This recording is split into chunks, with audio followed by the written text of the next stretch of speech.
Puji Tuhan, saudara-saudara yang Tuhan Yesus kasihi, berjumpa kembali dengan saya dalam khotbah online GBC Anugerah Bermazmur Minggu 17 Oktober 2021. Mari kita berdoa meminta hikmat dan pengertian dari Tuhan. Bapa yang kasih, Tuhan kami Yesus, kami mengucap syukur kepadamu karena berkat dan anugerah-Mu yang luar biasa. Biarlah Tuhan hari ini Allah Roh Kudus akan memimpin kami untuk mengerti dan memahami firman-Mu. Kuduskan kami dan sucikan kami dengan darah-Mu, supaya kami boleh dilayakkan menerima berita firman-Mu, dan kami boleh bertumbuh dan berbuah. Dan bagi kemuliaan-Mu Tuhan, sampai selama-lamanya kami akan hidup, dan kami akan memberikan diri kami. Terima kasih Bapa, kami mengucap syukur, nama-Mu ditinggikan dan dimuliakan hari ini sampai selamanya. Di dalam nama Tuhan Yesus, amin. Saudara-saudara yang Tuhan Yesus kasihi, saya percaya bahwa anugerah dan kasih karunia Tuhan akan senantiasa bersama-sama dengan saudara, menyertai saudara dimanapun saudara berada. Hari ini saya mau sampaikan satu tema firman Tuhan, yakni alergi hidup atau hidup berkelimpahan. Saudara, alergi hidup adalah suatu reaksi tidak normal di dalam diri kita terhadap kehidupan, sehingga menimbulkan perasaan-perasaan tidak wajar seperti tidak bersemangat, lalu benci kehidupan, bosan hidup, atau ingin mati. Manusia memang diciptakan oleh Tuhan dengan kekuatan yang terbatas. Namun serangan dari luar dan dari dalam diri manusia itu sendiri terkadang tidak mampu diatasi. Bisa jadi itu memang terlampau berat, atau bisa saja itu cukup ringan, tapi yang menerima memberikan reaksi tidak wajar. Inilah awal dari munculnya alergi kehidupan yang jika tidak disembuhkan akan menghasilkan persoalan-persoalan semakin rumit.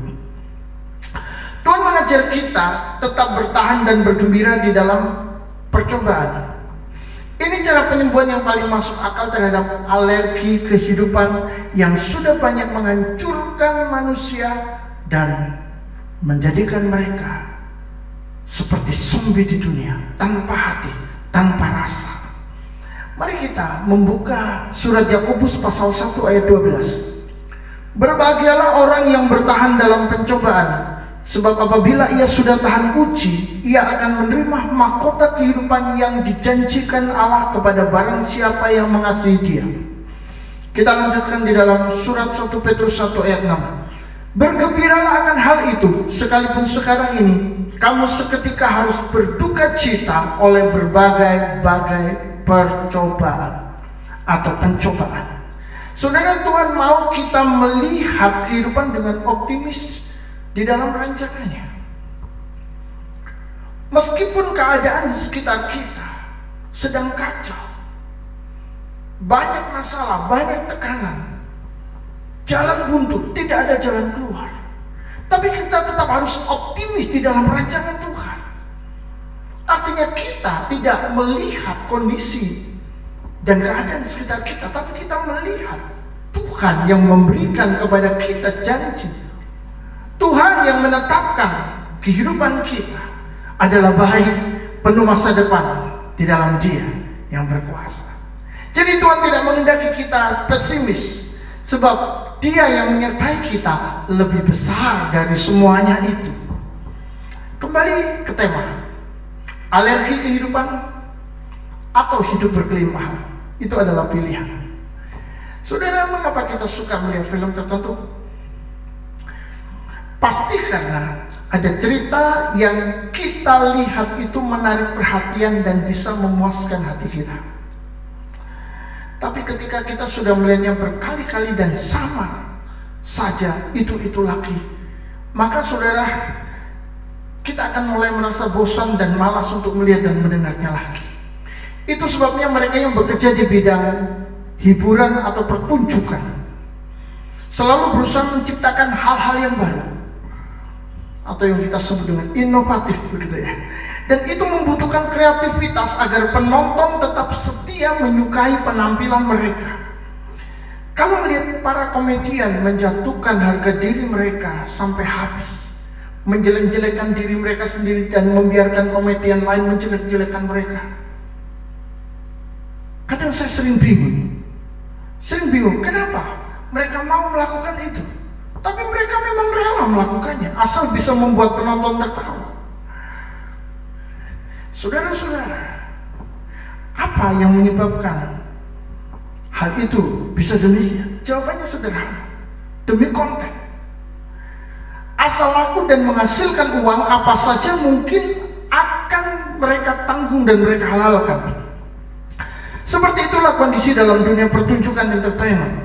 Tapi intinya, mereka harus bisa menciptakan sesuatu agar layak ditonton. Itu berarti manusia memang menyukai hal-hal yang baru. Saat mall baru dibuka, wah, orang berbondong-bondong datang ke sana, saudara. Tapi setelah itu, lama-lama akan berkurang. Kecuali mall itu bisa memberikan sesuatu yang baru setiap hari, orang akan lebih banyak lagi datang ke sana. Bagaimana dengan kehidupan Anda? Apakah Anda juga sedang mengalami rasa bosan juga? Dan itu mendorong Anda untuk keluar dan melakukan tindakan yang berbeda dengan sebelumnya. Padahal mungkin apa yang Anda lakukan sebelumnya adalah hal yang baik, menyenangkan Tuhan, berkenan kepada Tuhan, sesuai dengan kehendaknya. Tetapi karena itu mungkin datar terus, tidak ada perubahan apa-apa dalam hidup, monoton, Anda mulai bosan dan ingin sesuatu yang baru, mulai meninggalkan Tuhan, dan Tuhan tidak terlalu penting lagi, tidak terlalu prioritas lah. Atau sudah tekun menyenangkan Tuhan, tapi Anda kaget karena Tuhan izinkan Anda mengalami masalah-masalah yang begitu susah, begitu sulit, ada musibah, ada orang bilang sial sekali. Wow, saudara, Anda mulai berubah pikiran. Apa ini? Apa artinya? Aku melayani Tuhan dengan sungguh-sungguh, tapi aku mengalami sesuatu yang menyakitkan. Saudara-saudara, ada seorang tokoh Alkitab masuk dalam keadaan yang sangat membosankan karena keadaan buruk yang tidak kunjung selesai, bahkan makin lama makin parah. Mari kita buka kitab Ayub pasal 10 ayat 1. Aku telah bosan hidup, aku hendak melampiaskan keluhanku, aku hendak berbicara dalam kepahitan jiwaku, katanya. Aku bosan hidup, ingin mati. Wow, ini bukan ungkapan biasa. Karena Ayub memang mengucapkan itu di dalam sebuah kondisi yang sangat buruk. Saudara pasti tahu kisah hidupnya. Kekayaannya habis lenyap. Seluruh anak-anaknya mati semua. Istrinya tidak mendukung dia, sahabat-sahabatnya meninggalkan dia, dan tubuhnya dipenuhi dengan bisul yang sangat gatal dan sangat berbau. Saudara-saudara, itu adalah kondisi yang sangat luar biasa. Itu sebabnya dia berkata, aku telah bosan hidup. Adakah di antara saudara yang sedang mengalami rasa bosan hidup seperti Ayub? Seakan kondisi seperti antara hidup dan mati enggak, hidup enggak, sekarat, saudara. Dan itu sangat berat. Lalu Anda mulai berpikir di dalam ketidakberdayaan. Kalau seperti ini, untuk apa aku bertahan hidup? Benar? Saya rasa sangat mudah seseorang mengucapkan itu dalam kondisi hidup yang menurutnya sudah tidak ada artinya lagi. Tapi rutinitas hidup juga bisa membuat orang merasa bosan, menganggap hidup tidak berguna, karena hanya mengikuti sebuah siklus yang terus sama setiap hari. Lalu mulai timbul pikiran, kapan ini akan berakhir atau perlu diakhiri. Saudara, ada anak-anak muda yang bosan lahir dalam keluarga miskin. Saya pernah melayani di dalam sebuah persekutuan doa perumahan yang sangat kecil, dan pemimpin persekutuan itu menceritakan kepada saya bahwa anak dari pemilik rumah itu berontak kepada orang tuanya. Dia marah kepada Tuhan. Dia berkata, kenapa Tuhan membiarkan aku lahir dalam keluarga yang miskin seperti ini? Andai aku lahir di keluarga kaya, hidupku pasti berbeda. Wow, saudara, ini namanya tidak bisa menerima diri sendiri. Ada yang ingin mati karena ingin menjadi yang terbaik sesuai dengan ukurannya sendiri, tapi terus gagal. Ingin juara, tidak pernah juara. Gagal, ada juga yang gagal jadi orang kaya dan berpengaruh di daerahnya. Wah, stres, tidak karu-karuan. Ada yang merasa gagal jadi suami yang baik, jadi istri yang baik, jadi anak yang baik. Ada banyak orang gagal menerima diri sendiri, dan mereka beranggapan hidupnya penuh kekurangan dan tidak punya kelebihan apa-apa. Wah, ini juga sangat mengerikan dan menyakitkan. Ada yang ingin menyudahi hidup karena ditinggal pacar. Menjomblo sudah lama, dapat pacar putus, jomblo lagi, pacaran lagi, putus lagi, jomblo lagi, pacaran, putus lagi. Untuk apa hidup seperti ini? Seakan-akan dalam kutub. Bosan dengan kehidupan karena merasa dunia tidak bisa memberikan apa-apa, hidup dalam keputusasaan dan rasa rendah diri. Dunia tampaknya tidak bersahabat. Saudara-saudara, bosan hidup bisa beragam dan sangat kompleks penyebabnya. Jadi ingin mati tidak selalu harus memiliki masalah berat. Seorang perempuan lajang berusia 22 tahun dari Jakarta berkonsultasi dengan seorang psikiater. Apakah saya gila, dokter? Karena orang-orang yang mengenal saya bilang saya aneh, bilang saya gila. Dia tidak pernah bisa menjalin suatu hubungan yang baik dengan orang lain. Sama keluarganya tidak dekat, bahkan dijauhi. Mamanya sudah tidak peduli, sehingga dia berkata berkali-kali ingin bunuh diri. Sudah bosan hidup, merasa di dunia ini tidak ada arti, tidak berguna, cuma bisa bikin orang kesal. Ketika dia bertanya kepada psikiaternya, apakah saya ini gila, dokter? Dokternya berkata, Anda tidak gila, karena orang gila biasanya tidak pernah berpikir dia gila. Mungkin ini menjadi satu jawaban kalau saudara sedang terpuruk dan sudah berpikir, apakah saya sudah gila? Anda belum gila, karena Anda sedang berpikir, apakah saya sudah gila? Berarti Anda masih waras, Anda masih sadar. Puji Tuhan. Saudara-saudara, alergi hidup sudah menjalar ke banyak orang. Kompas.com menulis, angka kematian akibat bunuh diri di Jepang pada tahun 2020 lebih banyak dari yang terinfeksi COVID sepanjang pandemi virus corona. Wow, spirit atau semangat untuk mati ternyata sangat kuat di sana, dan itu karena banyak faktor. Tapi hampir di seluruh dunia banyak orang juga memiliki semangat yang hampir sama, yaitu ingin mengakhiri hidup. Semangat untuk hiduplah yang dibutuhkan manusia untuk menyelesaikan tugasnya di bumi, menyelesaikan perjalanan hidupnya. Oleh sebab itu, Tuhan siap memberikan kekuatan dan kuasa untuk menolak roh kematian yang membinasakan. Jangan pernah menyerah karena rasa bosan hidup, karena tekanan dan karena persoalan yang sedang Anda alami. Lalu solusinya? Saudara-saudara, banyak orang mencari solusi dengan caranya masing-masing. Ada yang ke psikiater, ada yang ke orang pintar atau ke dukun, ada yang pergi ke orang-orang bijaksana yang brilian pemikirannya, ada yang menyendiri dan menutup diri, mendiamkan masalah. Wah, ini yang berbahaya, saudara. Karena ketika tiba-tiba masalah datang lagi, dia tidak bisa berlari. Lebih baik seseorang itu terbuka, berani berbicara, berani menyampaikan unek-uneknya, kondisinya kepada orang-orang yang dipercayainya. Mungkin ada jalan keluar. Tapi ada yang lebih berbahaya lagi, yakni mereka yang merusak diri dengan hal-hal yang berbahaya. Merasa karena kehidupan ini sudah tidak ada artinya lagi, tidak berguna, hidup ini membosankan dan tidak ada yang penting. Maka dia menantang maut. Seakan-akan mati juga nggak apa-apa. Wow, ini lebih ngeri lagi. Jelas orang seperti ini membutuhkan pertolongan. Saudara-saudara, manusia itu terbatas dengan kekuatannya, baik secara fisik maupun psikologis. Itu sebabnya tekanan dan kecemasan serta tawar hati bisa membuat seseorang semakin hari semakin lemah. Kalau dibiarkan akan berdampak pada kondisi psikologinya. Kalau dia menyerah dan stagnan akan membuatnya bosan dengan kehidupan. Dan itu alergi kehidupan. Apakah saudara sedang mengalami kondisi seperti itu sekarang? Percayalah kepada Tuhan yang mampu mengangkat dan memberikan kehidupan serta mempersiapkan kehidupan yang baru dan cerah di masa depan, sebab Tuhan itu sayang kepada anak-anaknya. Daripada alergi hidup, lebih baik hidup yang berkelimpahan. Amin. Hidup berkelimpahan bukan soal kekayaan yang bisa memungkinkan segala sesuatu kita dapatkan,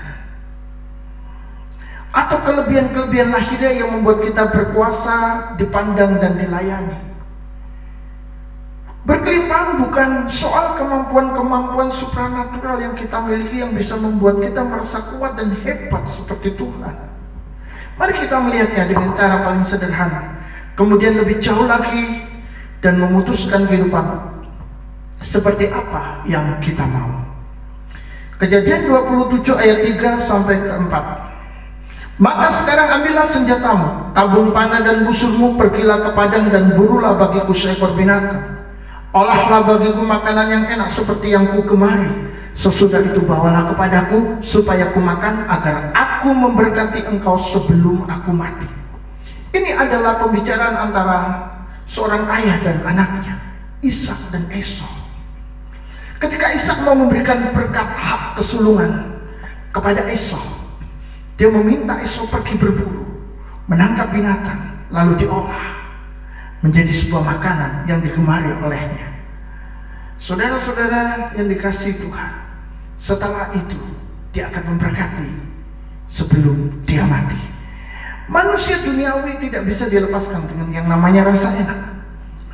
Kalau orang beli tempat tidur, pasti cari yang enak. Yang tua mungkin suka yang agak keras untuk menjaga tulang-tulangnya tetap baik.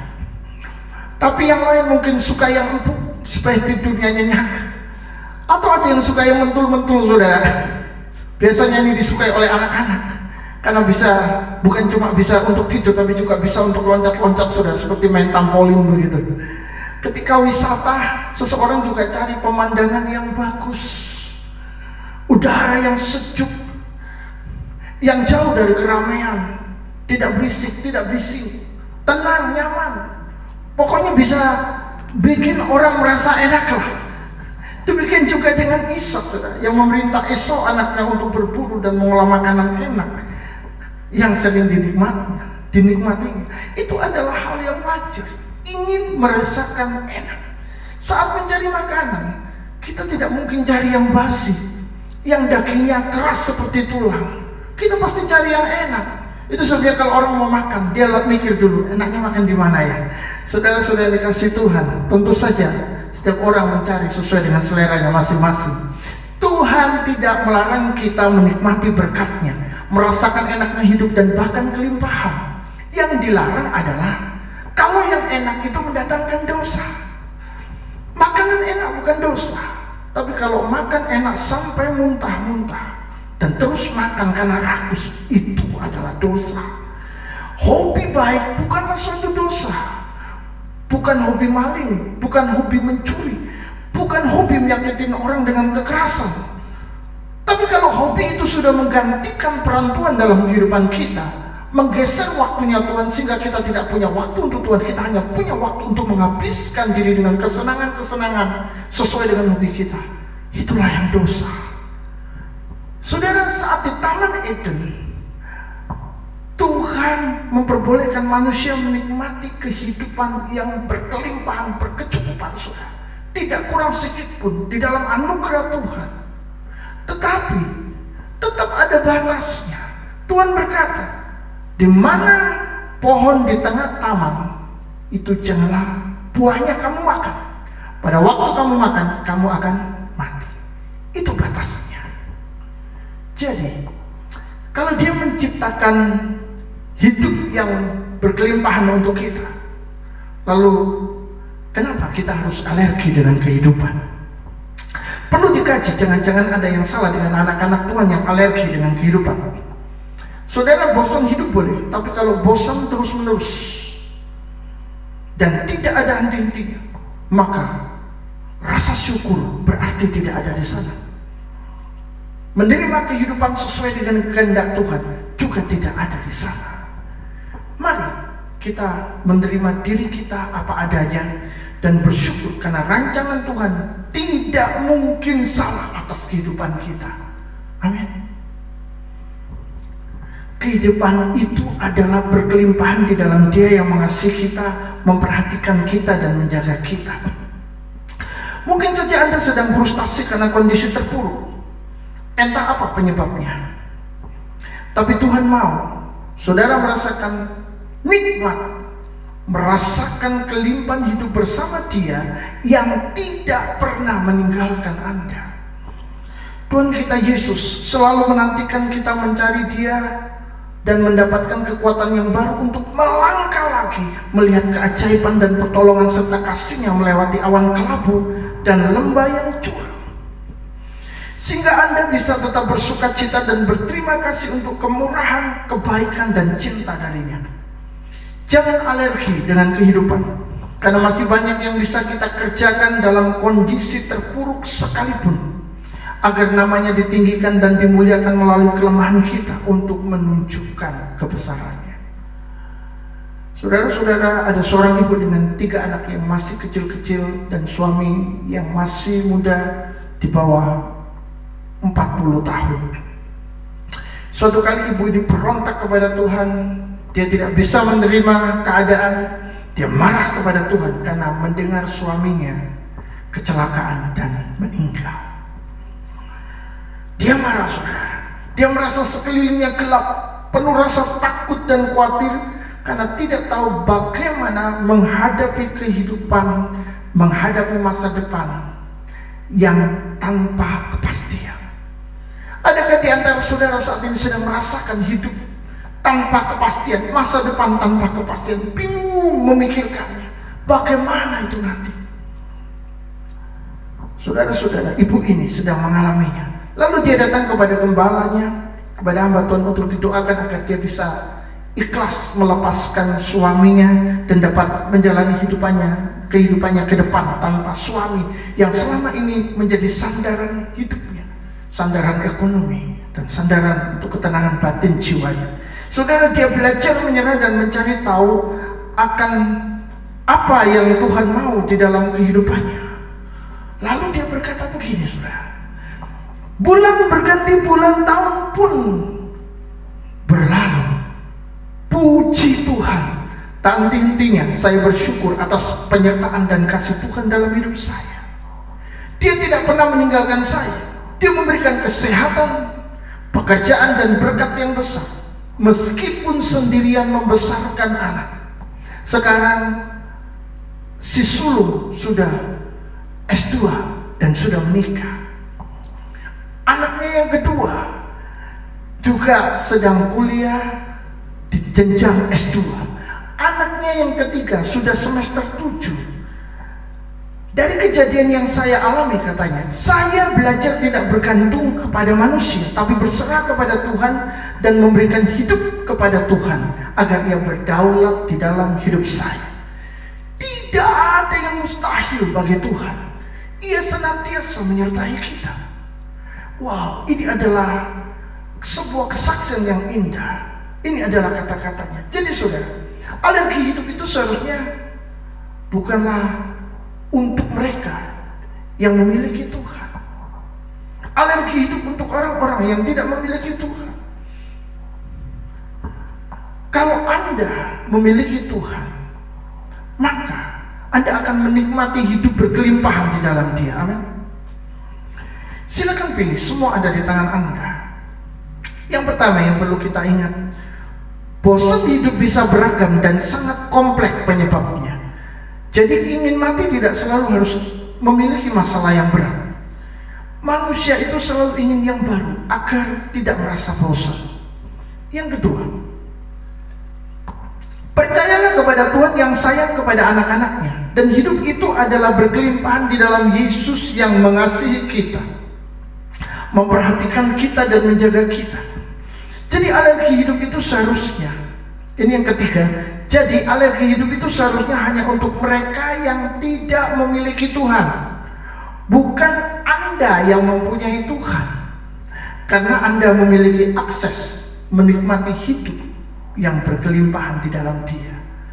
Luar biasa. Saudara-saudara, mari kita buka Injil Yohanes pasal 10 ayat 10b. Aku datang, kata Yesus, supaya mereka mempunyai hidup dan mempunyainya dalam segala kelimpahan. Ingatlah, Tuhan Yesus datang untuk memberikan hidup yang berkelimpahan, bukan alergi dalam kehidupan. Tetaplah semangat saudara, menyongsong masa depan dengan keyakinan teguh meskipun Anda merasa tidak punya modal. Jangan takut, Tuhanlah yang akan memberikan modal itu. Tuhan sanggup melakukan perubahan-perubahan dalam hidup Anda, sebab Dia, Yesus, sanggup melakukan perkara-perkara besar dalam hidup Anda.